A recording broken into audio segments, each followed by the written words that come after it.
At Knole House in Sevenoaks, Kent, is the Great Hall, originally used as a dining and banqueting room. At the northern end is the Great Screen, created for Thomas Sackville and initiated in 1604. Made and carved from oak, it effectively acts as a wall, hiding working areas of the house from those at high table. Behind this oak partition is Screen's Passage, which housed the pantry, in other words a food and drink storeroom with a buttery. From Screen's Passage, entry into and exit from the Great Hall is via two pairs of doors in the screen. Above Screen's Passage is the Musicians' Gallery, which has views of the Great Hall via grilles in the screen. The Great Screen has many attributes and meanings, which are explained in this video. Until recently, it was thought that the screen was designed and carved by master carpenter William Portington and his team of craftsmen, but recent evidence from financial accounts at the time show it more likely to have been George White, a leading member of the joiners' company. John Thorpe, the Earl of Dorset surveyor, was also thought to have been involved in the design. A number of the features have been taken from Vendel Dieterlen's treatise on architectural ornament entitled Architura and other similar papers, which contains a mix of Gothic ornament and Renaissance motifs such as strapwork, scrollwork, gem shapes and grotesques. The aim of the Great Screen and its associated Musicians' Gallery is to highlight Thomas Sackville's achievements, learning, worldly knowledge and refinement. Through the Great Screen, musical entertainment and associated hospitality are also provided, music being one of the fine arts along with painting, sculpture, architecture and poetry. This was particularly relevant to Thomas, who was a dramatist and a poet, an example of his poetry being Gorboduc, written in 1561 and being one of the earliest English blank verse tragedies. The Great Screen has been designed in the Mannerist style, in other words late Italian Renaissance, and is characterised by elongated forms and precariously balanced poses. The screen fuses late medieval architecture with Renaissance pattern. The screen may have originally been painted and gilded like the heraldry. However, the current dark brown shellac finish is thought to be Victorian. Let's take a much closer look at all the elements of the Great Screen. For this journey, we'll view it as having 8 levels. We'll start at the top, which is level 8, and work down. In the centre of level 8 is the section called the Achievement. The achievement is Thomas Sackville's entire coat of arms, showing what he has achieved by communicating his identity, status and entitlement. In the centre is his coat of arms shield in Sackville colours of red and gold. The shield is surrounded by his Knight Order of the Garter motto, Honi soit qui mal y pense, meaning shame on him who thinks evil of it. Below is the Sackville motto, Toujours loyal, meaning always loyal. Above is the coronet with its strawberry leaves and pearls on stalks that denote the status of Earl. On top of the coronet is a silver helmet decorated with gold, gold being reserved for nobility. The helmet looks off to the right, as can be seen from this King James I achievement. Only royalty display helmets in gold facing the front. The coat of arms shield is supported by 2 leopards, which were granted to Thomas Sackville in 1567 by Queen Elizabeth I when she made him a baron. Leopards emphasise power and status and identify brave and generous warriors who have performed some bold enterprise and are reserved for knights and aristocrats. Leopards were also one of Anne Boleyn's badges, and Thomas was proud of his relationship to her and therefore Elizabeth I. Finally, the Buckhurst Ram's Head, a Sackville family crest dating back to 1534, sits at the top of the achievement. The Buckhurst Ram's Head first appeared on Thomas Sackville's grandfather John Sackville's seal. The previous elements are surrounded by a flamboyant and highly artistic arrangement and representation of ostrich feathers, 3 on either side of the crest. In heraldry, ostrich feathers are reserved for nobility. To the immediate right and left of the achievement are 2 further leopards sitting on plinths, each with a carved, grotesque masked face along with supporting fretwork. On the far right and far left is more supporting fretwork, each with an inward-looking ram's head with floral, fruit, leaf and gem motifs, and a green man face carving.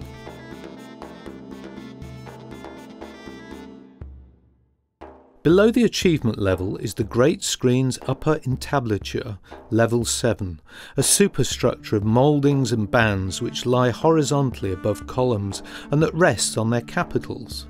Entablatures are key facets of classical architecture and are comprised of 3 strips as follows. At the top is the cornice, the projecting strip directly below the achievement.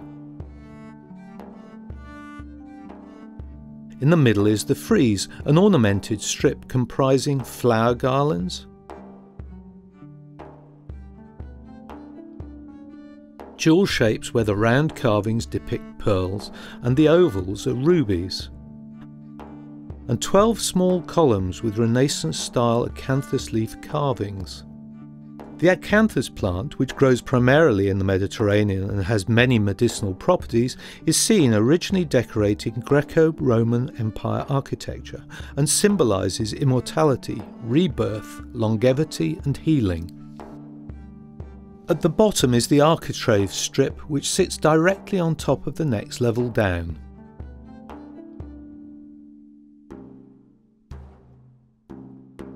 Level 6 is comprised of 5 large telemons, a telemon being the Greek classical name for a male figure that takes the place of a column. 5 large caryatids, a caryatid being the Greek classical name for a sculpted, draped female figure that takes the place of a column that supports the entablature above. The 4 central telemons and caryatids have their own plinths and have more grotesque masked face carvings, from the mouths of which hang carved knotted ropes. There are also 15 smaller telemons, between which are 10 musicians' gallery grilles, which shielded the audience from viewing the more lowly status musicians. Linking the musician's grill level to the next level are 6 strapwork carvings, which are stylised representations of leather straps cut into elaborate shapes and normally ending in scrolls. Level 5 is comprised of 2 salamanders, creatures that are associated with fire in literature and legend. Salamanders are supposedly unharmed by flames and were believed to protect the screen from fire, a constant threat in buildings with a lot of wood. 2 square Tudor rose panels through which Thomas Sackville demonstrates his loyalty to King James I. 2 square jewel panels,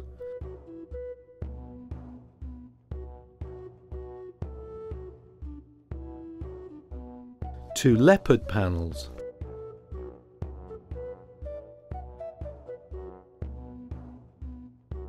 2 wyvern panels picked out in red to make them stand out, the wyvern being a mythical dragon comprising a dragon's head and wings, reptilian body, 2 legs and a tail. A red wyvern appears on Anne Clifford's coat of arms.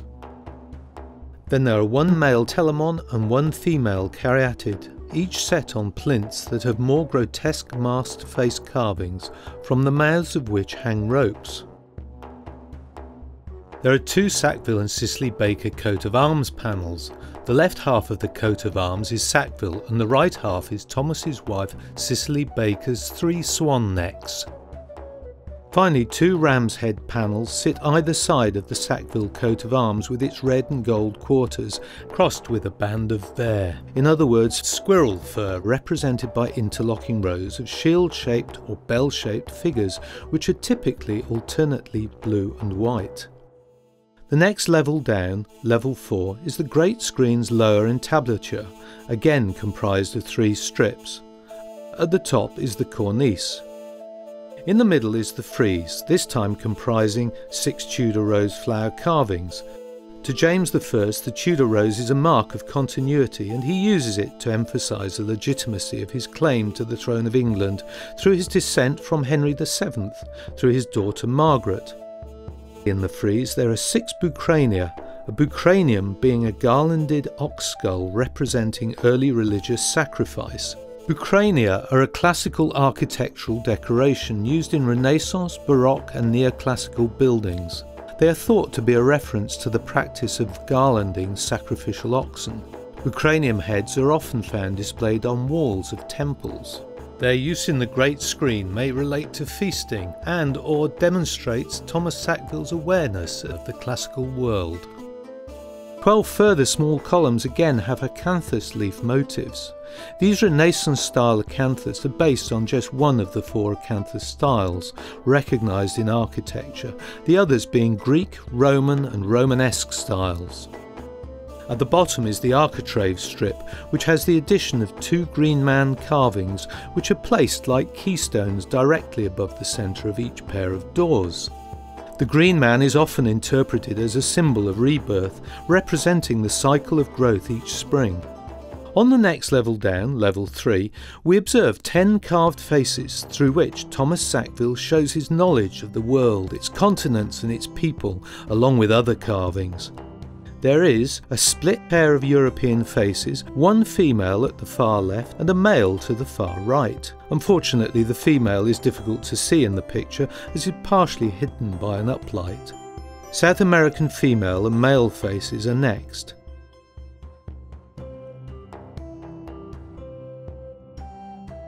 Followed by African female and male faces.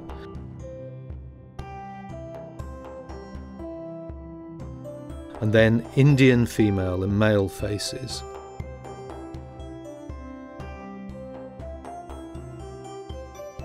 And finally Chinese female and male faces.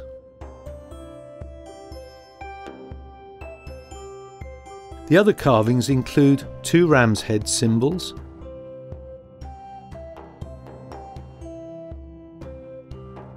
4 male figures each holding a triumphal wreath, thus creating a mini triumphal arch over each doorway. And in the centre a panel with a carved grotesque based on a figure found in a Roman grotto or cave. Moving down to the penultimate level 2, we can observe more strapwork made up of 10 straps. Note the gem shapes where the round carvings depict pearls and the lozenges are emeralds. On the scroll at the bottom of the 3rd strap in from the right, we can see a witch mark. This daisy wheel witch mark is thought to protect foodstuffs arriving through the doors into the Great Hall. We can also see a further 5 grotesques at this level. Each of the central lower left and lower right grotesques have a Medusa head with its classical reference to the monstrous Gorgon with snakes instead of hair. Any mortal who looked at her would be turned to stone. The word grotesque, meaning strange, ugly, fantastic, was first used to describe paintings found on walls in the remains of rooms and corridors of the Domus Aurea, the Golden Palace, in Rome, and started by the Emperor Nero after the Great Fire in AD 64. The grotesques mixed real and fantastic figures with foliage elements. Finally, at this level there are 4 faces, 3 male and 1 female, looking inwards to the 2 pairs of doors.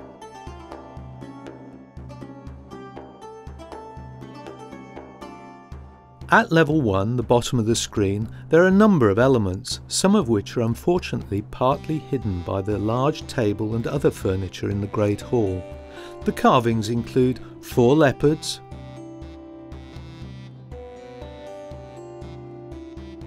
2 rams,